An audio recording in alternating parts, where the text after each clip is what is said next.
রথযাত্রার দিন কাছে, তাই রানী রাজাকে বললে, চলো রথ দেখতে যাই। রাজা বললে, আচ্ছা।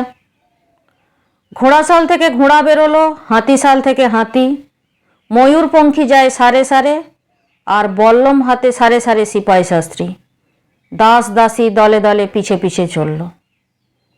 কেবল বাকি রইল একজন, রাজবাড়ির ঝাঁটার কাঠি কুড়িয়ে আনা তার কাজ। সর্দার এসে দয়া করে তাকে বললে, ওরে তুই যাবি তো আয়। সে হাত জোড় করে বললে, আমার যাওয়া ঘটবে না।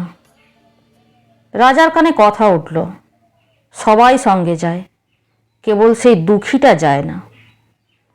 রাজা দয়া করে মন্ত্রীকে বললে, ওকেও ডেকে নিও। রাস্তার ধারে তার বাড়ি।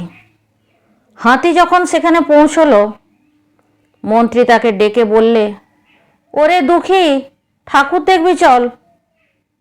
সে হাত জোড় করে বললে, কত চলবো? ঠাকুরের দুয়ার পর্যন্ত পৌঁছই এমন সাধ্য কি আমার আছে? মন্ত্রী বললে, ভয় কিরে তোর, রাজার সঙ্গে চলবি।